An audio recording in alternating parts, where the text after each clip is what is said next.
النهارده العالم بيحتفل باليوم العالمي لسرطان الأطفال، يوم تم تخصيصه لزيادة الوعي بمرض السرطان عند الأطفال، وده من خلال التشخيص المبكر والوقاية من مسبباته، وده بيحافظ على الحالة الصحية للأطفال. عشان كده النهارده هنسأل مجموعة كبيرة من الأسئلة. ايه أشهر أنواع السرطانات لا قدر الله اللي ممكن تصيب الأطفال؟ هل العالم وصل لمرحلة علاجية قوية ومتقدمة في القضاء على هذا المرض عند الأطفال؟ ايه النصائح كمان اللي لازم الأب والأم يمشوا عليها عشان أولادهم ما يوصلوش لنقطة مظلمة في هذا المرض؟ أسئلة كتير هتجاوب عليها دلوقتي ضيفتنا اللي منورانا في الاستوديو الدكتورة مريم الشريف، استشاري أورام الأطفال. صباح الخير عليك يا دكتورة. صباح النور. يا أهلا بيك يا فندم. اهلا بيكم دكتور مريم، بداية كده لما نيجي نقول نسب يعني إصابات الأطفال في العالم كله بالسرطان كانت على فترة طويلة عمالة تزداد، ويمكن نقول إن احنا مؤخرا ابتدينا نلاقي الوضع يعني بيستقر، نعمة من ربنا. خلينا نقول، هل فعلا بيستقر ولا احنا بنطمن نفسنا وبنقول كده بس؟ بصي، هو بيستقر يعني نوعا ما، بس كل شويه مع يعني وجود الحاجات الوسائل اللي بقت متطوره قوي في اكتشاف المرض، وكمان وعي الناس اكتر بالمرض ده. هو علشان كده بقينا بنحس ان هو على طول بقينا نكتشفه اسرع او اكتر، لكن ممكن نقول انه في اواخر كام سنه مستقر الى حد ما، لا في زياده ولا في انخفاض. عظيم. طيب دكتوره، منظمه الصحه العالميه بتقول ان في 400,000 طفل سنويا بيصابوا بالسرطان من سن يوم لسن 19 سنه. صح. السؤال الاهم، من سن يوم ازاي الطفل يصاب بالسرطان؟ هو مش من سن يوم قوي، لان طبعا يعني اول ما بتبدا تشخص الاورام بتاعه الاطفال ممكن، لكن في حاجات طبعا بنشوفها بعد شهر او كده، ودي اكتر في الاطفال اللي هم بيكون مولودين مثلا بحاجه زي متلازمه داون. دي من الحاجات المعروف قوي ان هم بيبقى عندهم نسبه اكبر ان هم يصابوا بالاورام عن بقيه الاطفال العاديه يعني او السليمه. قعدنا كتير نسمع ان في بعض العادات الغذائيه الخاطئه ممكن تؤدي للاصابه بالسرطان، ان ممكن يكون الاطفال اللي عندهم بدانه مفرطه ممكن يصابوا اكتر بالسرطان، عادات عند الام والاب سواء كان التدخين او الادمان على الكحوليات، كل دي حاجات برضو مش هتبقى واصله لمرحله ان الطفل يبقى عنده لانه في الاطفال ممكن الموضوع مختلف شويه عن الكبار. الموضوع بيبقى ليه علاقه برضو الجينات بتاعه الطفل نفسه. احيانا ساعات بترتبط بجينات وراثيه، يعني العيله دي اصلا معروف ان هي عندها نسبه حدوث للاورام السرطانيه اكتر من غيرها، فالاطفال بيبقى بيورثوا هذا الجين من الاهل. لكن الفكره بتاعت اللي هي العادات الصحيه من الاكل وكده، ده للاسف اللي بيأثر عليهم بعد كده قدام في حياتهم. برضو لو الاطفال عايشين في بيت مثلا مليان تدخين، او حد من الاهل تعرض لعلاج اشاعي، فهو نفسه بيكون مضر للطفل. عشان كده دايما نقول لو حد مثلا واخد اي حاجه من انواع الاشعاع لازم ينفصل عن الطفل، علشان ده بيبقى معرض ان الجينات بتاعته يحصل فيها اختلال. طيب لو هنتكلم عن مساله ان هو وراثي او لا، هل ممكن الجنين ينزل من بطن امه عنده ورم؟ يعني نازل اتولد على طول بورم، يعني صعب شويه زي ما قلت لحضرتك، الا في حالات معينه اللي هم الاطفال اصلا احنا عارفين ان هم عندهم اي عيوب خلقيه بتؤدي الى حدوث الاورام بشكل اسرع. اكيد. دكتوره، لما نيجي نقول انه يعني ناس كتير قوي بتتكلم في ان بعض الاطفال ممكن يكونوا لو اكلناهم بشكل مختلف العادات الغذائيه ممكن تفرق معاهم على المدى الطويل. صح. احنا في اغذيه كده سيئه السمعه، الشعريه سريعه التحضير اللي طبعا بالمنكهات دي سيئه السمعه، بعض الصوصات اللي بتضاف على الاكل المصنوعه من الطماطم وغيرها سيئه السمعه. هل احنا بنتكلم عن الحاجات دي ولا بنتكلم عن المواد الحافظه ونسبتها هي اللي ممكن تكون عامله لنا المشكله؟ الاثنين. اوكي. المواد الحافظه، وطبعا الحاجات اللي هي السريعه او الاكل اللي هو السريع، كمان اللحوم المصنعه. في الاخر ده في الاول وفي الاخر هو طفل. الاكل السريع ده اللي هو قصدك كمان على الفاست فود والتيك اواي والساندوتشات طبعا الفاست فود لا دي مسببات بدانه لا، ما هو كله مع بعض وكلها حاجات مع بعض، بس زي ما قلت لك مش دي السبب الوحيد، لكن بتؤثر قدام بتؤثر. طيب ايه اشهر انواع السرطانات اللي ممكن تيجي للاطفال؟ اشهر نوع دايما هو لوكيميا الدم. هو ده اشهر نوع عند الاطفال، لوكيميا الدم، وده النوع الشائع عند الاطفال. وبعد كده طبعا بيبقى اللي هو اورام المخ. طيب سببه ايه؟ ما احنا قلنا السبب حاجات في يعني الاغلب اشمعنى ليها ده علاقه. تحديدا؟ لا مش معنى ده تحديدا، هو يعني ده من اكتر كل الاورام. على فكره كل الاورام ليها علاقه بالجينات، يعني سواء كانت جينات زي ما قلنا جينات وراثيه من الاول، او حصل مشكله في اختلال في الجينات دي على المدى عمر الطفل يعني. فما نقدرش ان احنا نقول ان هو المرض ده بالذات. يمكن كتير من الاهالي بالذات الاهالي الكبار الطيبين اللي بيبقوا في اماكن اكتر نقيه بيبقوا شايفين انهم لما بيحبوا يكافئوا الاطفال بيكافئوهم بالحلويات الزياده او بالاكياس الجاهزه بتاعه البطاطس المقليه وغيرها.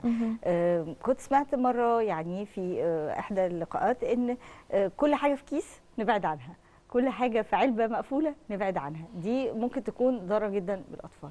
بس احنا بنشوف الولاد بياكلوا كل يوم كيس وان لم يكن اكتر. ما علشان كده دايما نقول ان احنا لازم نحاول نبعد اطفالنا تماما عن الحاجات دي، والحاجات دي في ناس كتير دلوقتي بقت بتقدر انها تعملها في البيت. لان هي المشكله كلها في نسبه المواد الحافظه والمواد اللي بيستخدموها في الحاجات دي اللي بتتعمل، هي دي اللي المشكله كلها. طيب لو في جين وراثي مثلا وحد من الاهل الاب او الام بيصاب باورام مثلا، ايه هي الفحوصات اللي انا المفروض اعملها عشان اطمن على ده؟ بصح لحضرتك على حاجه، الحاجات دي طبعا بتختلف من مرض للتاني، بس ابسط حاجه صوره دم. لو احنا بنتكلم ان اكتر مرض شائع في الاطفال هو اورام الدم، صوره دم عاديه، صوره دم كل قد ايه مثلا؟ ممكن كل 3 شهور، كل 6 شهور، مره في السنه. لكن طبعا بس ده ممكن يكون مكلف قوي يا دكتوره، فكره ان احنا نعمل مره في السنه صوره دم. لا لو بنتكلم في 3 شهور ما أنا بقول مش هيبقى في متاح للجميع ان هو يقدر يعمل 6 شهور سنه يعني صوره دم. بس ده في حاله ان الاب والام في حاله ده في حاله ان هم كده. وبعدين برضو الاهل يبقوا واعيين اكتر للاعراض اللي بيشتكي منها الطفل. يعني لو انا حسيت ان ابني لا وزنه قل بزياده، لا نفسه هو بقى بيتعب بسرعه جدا، شهيته للاكل قلت جدا، ابسط حاجه اعملها على طول هي صوره دم.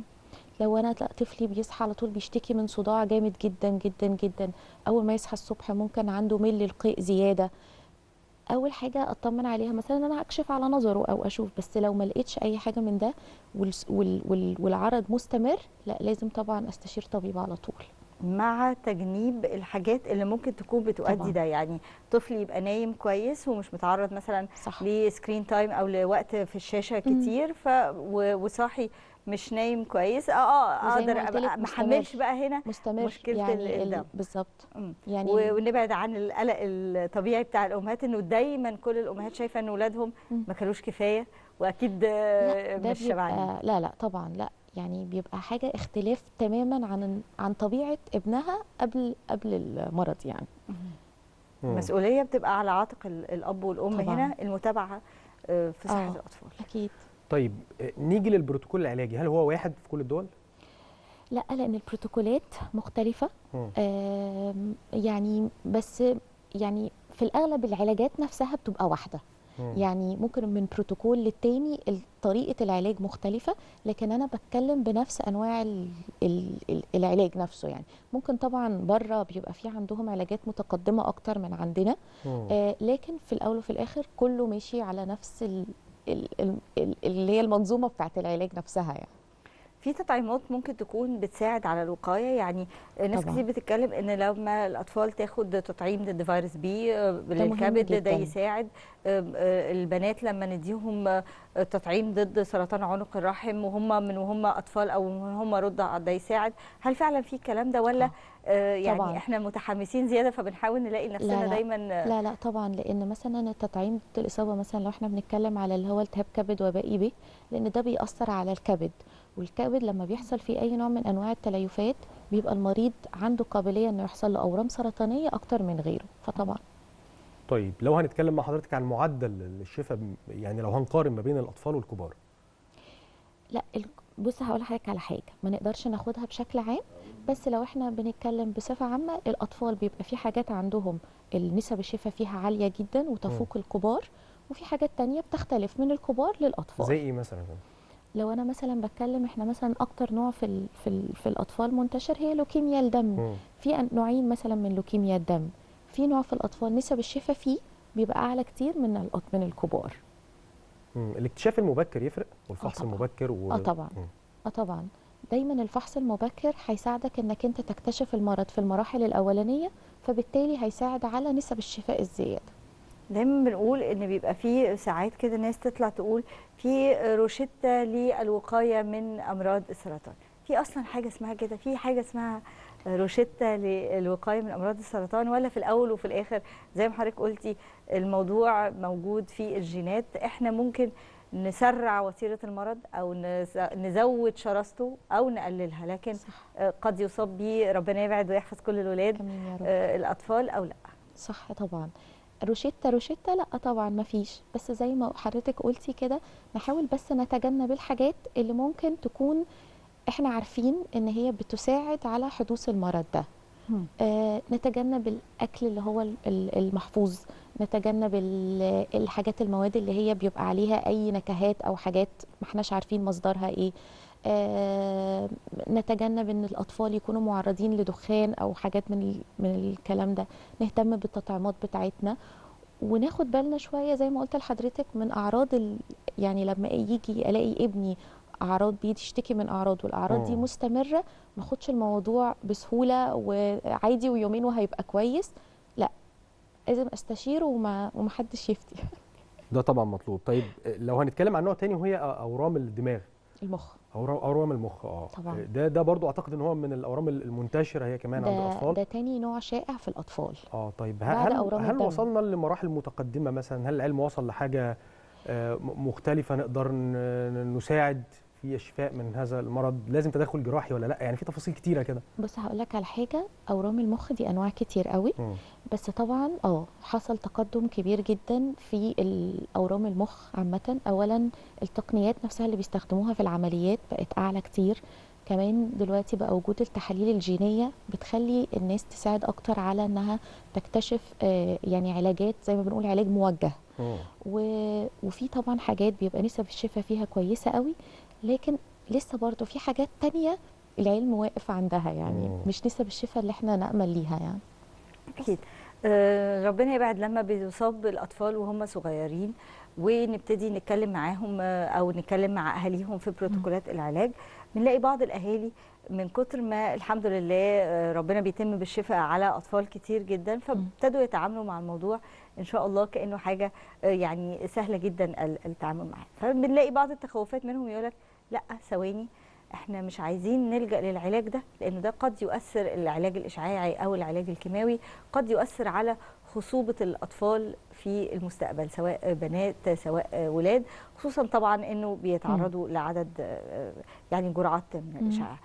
في الوقت ده بنتعامل معاهم ازاي؟ بنقول لهم بنبتدي الاول الاول بتبداي اول ما بتشخصي المريض وتبقي عارفه ايه البروتوكول العلاج، بتتكلمي مع الاهل في الكيماوي اللي هو بياخده او العلاج الاشعاعي والاعراض الجانبيه. هم للاسف بيبقوا في موقف صعب، لانه ما بين ان هو يديله العلاج ده علشان ابنه يشفى، وطبعا اكيد العلاجات دي كلها بتاثر على الخصوبه وليها اعراض جانبيه قدام موجوده. بس احنا بنحاول ان احنا نقول لهم انه ما هو لو ما اخدش العلاج ده دلوقتي هو نسب الشفاء بتاعته تكاد تكون منعدمه. فانا انقذ ابني دلوقتي، وبعد كده الحاجات التانية دي قدام ما اقدرش ان انا امنعها. صح. لكن ممكن حاجه تانية انه لو الولد مثلا بلغ وانت عارف ان هو هيدخل ياخد علاج كيماوي، ابسط حاجه دلوقتي مع وجود الحفظ للسائل المنوي، الحاجات دي كلها اقدر ان انا اعمله، فبالتالي انا يعني بطمنهم من الناحيه دي. طيب من واقع خبره حضرتك وفي التعامل مع الاهالي والاطفال اللي عندهم اورام، الدعم النفسي، اهميه الدعم النفسي للطفل في هذه المراحل مهم جدا. اولا الطفل بيستمد دايما قوته من مامته وباباه، وهم نفسهم بيبقوا في حاله صدمه من ان انا بقول لهم النهارده انك انتوا عندكم حاله بالظبط. فمهم قوي العامل النفسي ان احنا تحاول تتكلم معاه بهدوء، وان هو يطلع كل اللي جواه، علشان هو كل القوه بتاعت ابنه هيستمدها منه. وطبعا برضو وجود ده انا محتاجه اتكلم مع باباه ومامته الاول. طبعا محتاجه اتكلم مع باباه ومامته، وكمان دلوقتي المستشفيات بيبقى فيها اخصائيين نفسيين وطب نفسي بيطلعوا برضو يتكلموا مع الاهل، وده بيساعدهم برضو ان هم يعدوا المرحله دي. ربنا يحفظ كل الولاد يا دكتوره. الولاد الصغيرين اللي في مراحل المدارس ازاي بيتم تأهيلهم نفسيا انهم يبقوا بيتلقوا العلاج، وفي نفس الوقت لو حالتهم الصحيه تسمح انهم يكملوا دراستهم وما يوقفوش؟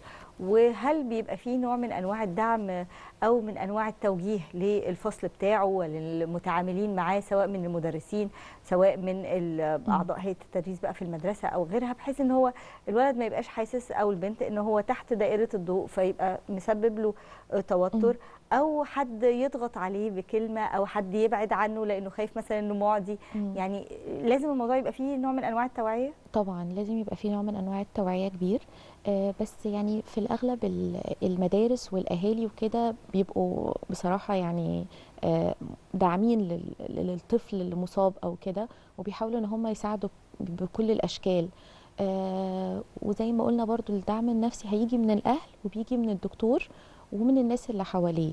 وطبعا مجرد ما الطفل ان هو ينفع يكون قادر انه يرجع المدرسه او كده احنا نحاول نشجعه، بس طبعا في حدود علشان ما يحصلوش اي مشاكل اكتر يعني. احنا طبعا بنشكر حضرتك شكرا جزيلا يا فندم، شرفتينا ونورتينا. دكتوره مريم الشريف، استشاري اورام الاطفال، الف شكر ليكي يا فندم. ميرسي قوي. ميرسي. شكرا ليكي يا دكتوره، ربنا يحفظكم ويحفظ اولادكم ويحفظ كل الاولاد اللي موجودين في كل مكان. خلينا نروح لفاصل سريع ونرجع تاني نكمل حلقتنا.